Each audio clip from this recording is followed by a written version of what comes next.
अब तो इम्तहान हो गई है इंतज़ार की। बिहार में शिक्षक बहाली को लेकर जो नोटिफिकेशन कल देर शाम आने वाली थी, उस बहाली की प्रक्रिया में कुछ अड़चनें आई हैं। जी हाँ, नोटिफिकेशन आने में अब विलम्ब होगा, इंतज़ार की घड़ी और बढ़ेगी और इंतज़ार जारी रहेगा। बीपीएससी का कहना है यहाँ पर कि हम अभी शिक्षा विभाग से चर्चा करेंगे और यहाँ पे जो भी योग्यताएं हैं, शैक्षणिक योग्यताएं हैं, उम्र सीमा है, पैटर्न उसका है एग्ज़ाम का या सिलेबस है, उसके ऊपर विमर्श करेंगे। और यहाँ पर एक बुरी खबर ये भी है कि कक्षा 6 से 8 तक की बहाली की प्रक्रिया शायद समाप्त हो सकती है। यही नहीं, निगेटिव मार्किंग के ऊपर भी चर्चा करने पे आयोग यहाँ पे आगे बढ़ेगी और आयोग का कहना है कि हम यहाँ पे निगेटिव मार्किंग चाहते ही नहीं है इस एग्ज़ाम में। तो क्या आपका यहाँ पर सारा पैटर्न रहेगा, इसी चीज़ को समझने के लिए आज की एक ताज़ा खबर जो कि दैनिक भास्कर से अपडेट की गई है, हम आप तक साझा करने जा रहे हैं। वीडियो को अंत तक देखिएगा, सारी चीज़ें समझने का हम लोग प्रयास करेंगे यहाँ पे।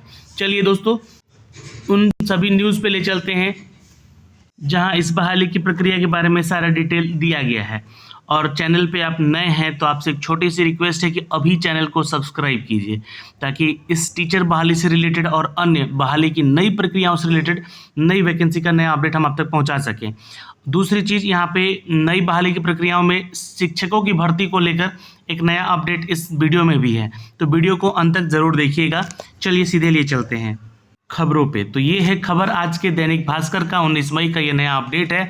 अब शिक्षक बहाली को लेकर जून में आवेदन लेने की संभावनाएं हैं। तो जून यानी कि अगले महीने है ना। और यहाँ पर दोस्तों आपको बता दें कि 15 से 30 अगस्त के बीच में आपकी ये परीक्षा भी हो जाएगी।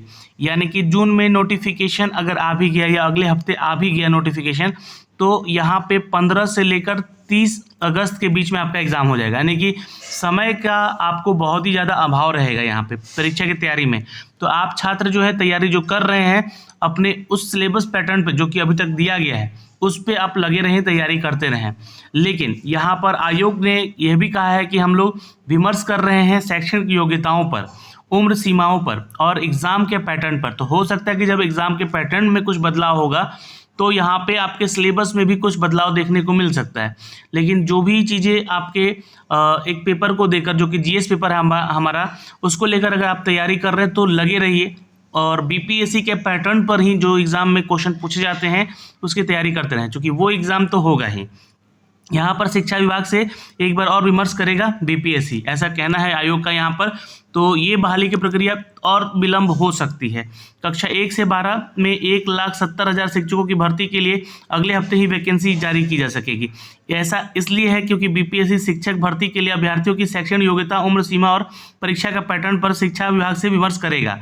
इसके बाद यहाँ पे वैकेंसी का प्रारूप जो है बीपीएससी फिर शिक्षा विभाग को भेजेगा। इसके बाद विज्ञप्ति जारी की जाएगी। कक्षा 1 से 5 तक शिक्षकों का प्रश्न इंटरमीडिएट लेवल का होगा। कक्षा 9 से 10 के शिक्षक का स्नातक और कक्षा 11 से 12 तक का प्रश्न जो होगा ये एमए यानी कि मास्टर डिग्री जो छात्र करते हैं, स्नातकोत्तर करते हैं, उसके आधार पर स्तर पे होगा। तो ये आपका पहले से भी क्लियर था कि जो 1 से 5 वाले होंगे वो इंटरमीडिएट लेवल के एग्ज़ाम देंगे, चूँकि जो अध्यक्ष महोदय हैं इन्होंने ये चीज़ें अपने प्रेस कॉन्फ्रेंस में सब कुछ साफ साफ बताया भी दिया था। कक्षा 9 से 10 के शिक्षक होंगे स्नातक के स्तर पे, 11 से 12 वाले जो होंगे स्नातकोत्तर के स्तर पे उनका परीक्षा लिया जाएगा। अब जो प्राथमिकी शिक्षक के पद हैं, आवेदन के लिए अभ्यर्थियों को टीईटी या एसटीईटी पास होना अनिवार्य होगा।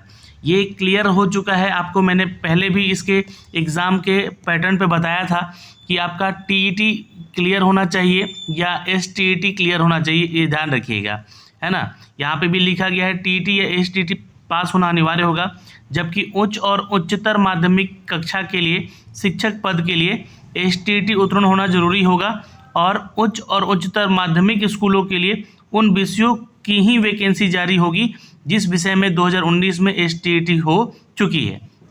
अब देखिए, ये तो प्राइमरी स्कूल के हो गया, 1 से लेकर 5 तक की कक्षाओं के लिए होगा। आपके पास जो है टीईटी या एसटीईटी क्लियर होना चाहिए। दूसरा चीज़ जो कि माध्यमिक स्कूलों के लिए है, यहाँ पे उनके लिए जो है यहाँ पे अपडेट दिया गया है कि एसटीईटी उत्तीर्ण होना चाहिए सिर्फ उनको यहाँ पे, ठीक है। एसटीईटी अगर आपने क्लियर कर रखा है तो, लेकिन उच्चतर जो है 11-12 वाले उनके लिए बोला गया है 2019 के बाद जो एसटीईटी हुआ है, एसटीईटी 2019 हुआ है, उसमें उनका क्लियरेंस होना चाहिए, मतलब वो पास होना चाहिए।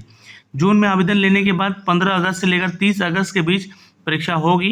रिजल्ट जो है नवंबर तक दे दिया जाएगा रिजल्ट जो है इसका, और दिसंबर के अंत तक जो है चयनित अभ्यर्थियों को नियुक्ति पत्र मिल जाएगा।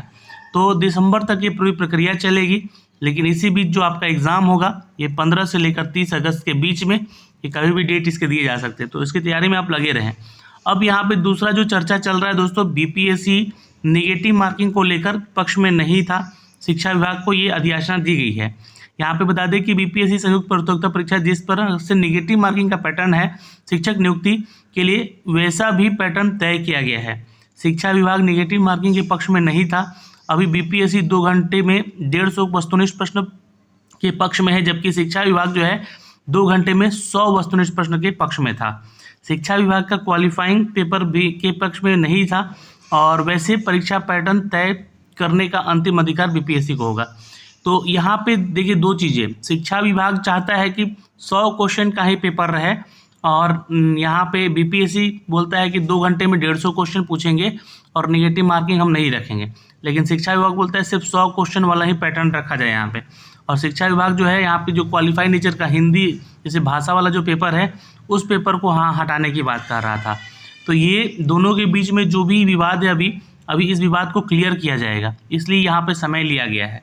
ये चीज़ें यहाँ पे मैंने आपको साफ साफ बता दी है। अब यहाँ पे जो शिक्षा विभाग अधियाचना भेजा है, जैसे कि आप लोग चेक कर सकते हैं, ये तो बार बार बताया जा रहा है आप लोग को, 79,943 सीट जो है कक्षा 1 से 5 के लिए है, 32,916 9 से 10 के लिए है, और 57,602 जो है कक्षा 11 से 12 के लिए है। लेकिन खबर यहाँ पर बुरी ये हो रही है कि क्या कक्षा 6 से 8 तक का कोई बहाली नहीं आएगा। यहाँ पे भी बात रखा गया है कि कक्षा 1 से लेकर 5 तक और 9 से 10 तक और 11 से 12 की वैकेंसी आएगी, कक्षा 6 से 8 का वैकेंसी नहीं आएगा। कक्षा 6 से 8 तक शिक्षकों की बहाली का विभाग जो है 1745 पद ही रखा गया था, जिसको बढ़ाने की भी मांग की जा रही थी छात्रों के द्वारा। जिला में यहाँ पे कक्षाओं के लिए 35,000 शिक्षक की रिक्ति भेजी गई थी। कक्षा 6 से 8 तक की वैकेंसी इसलिए नहीं आएगी क्योंकि 2007 के बाद 1 से 5 तक का कोई भी शिक्षक स्नातक है यहाँ पे, और 6 से 8 तक के लिए शिक्षक की योग्यता रखने के बाद भी प्रोन्नति नहीं पा सके हैं। तो इसलिए यहाँ पे इस बहाली की प्रक्रिया में शायद ये बहाली को डिस्ट्रीब्यूट किया जाए, यानी कि हटाया जाएगा। नियोजित शिक्षकों की परीक्षा को लेकर अंक मिल सकते हैं छूट यहाँ पे, जैसा कि महागठबंधन की सरकार जो चल रही है, दलों में नाराजगी है कि नियोजित शिक्षकों के आंदोलन देखते हुए सरकार नियोजित शिक्षकों के लिए परीक्षा में सामान्य अभ्यर्थियों की तुलना में उम्र के साथ साथ अनुभव के आधार पर अंकों का छूट भी दे सकता है। तो जो लोग नियोजित शिक्षक हैं यानी कि ऑलरेडी टीचर हैं, उनके लिए जो एग्ज़ाम का पैटर्न रखा गया था कि 3 बार एग्ज़ाम दिया जाएगा, उस पर भी चर्चा होगी यहाँ पे। दूसरी चीज़, उनके एग्ज़ाम के जो आप एग्ज़ाम देंगे उसके सामान्य अभ्यर्थियों की तुलना में आपके एज में, एक्सपीरियंस में आपको यहाँ पे छूट जरूर मिलेगी। तो आपके आंदोलन का कुछ असर दिख रहा है यहाँ पे, ये सारी चीज़ें हैं यहाँ पे। अब अतुल प्रसाद जी का कहना है यहाँ पे कि जो भी प्रक्रिया चल रही है उसमें एज में छूट मिलेगी, योग्यताओं में आदि में, और शिक्षा विभाग से एक विमर्श करने के बाद हम तुरंत वैकेंसी जारी कर देंगे।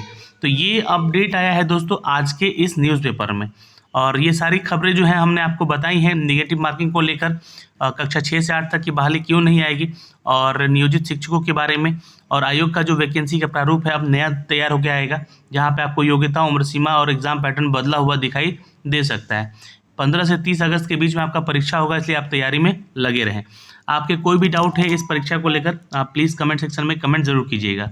आपको एक चीज़ और दिखलाना चाहेंगे यहाँ पे दोस्तों कि आज के ही खबर में यहाँ पे विश्वविद्यालयों की जो बहाली की प्रक्रिया है राज्य में, उनके शिक्षकों की 9,000 पद खाली हैं, जिसका इंफ्रास्ट्रक्चर यहाँ पे दुरुस्त करने की मांग भी की जा रही है। कॉलेज में लैब और लाइब्रेरियन की स्थिति खराब है, यहाँ पे लाइब्रेरियन की नियुक्ति भी करने की बात की जा रही है। नया सिलेबस के अनुसार नई किताबों का फंड कॉलेज मुहैया करा रहा है।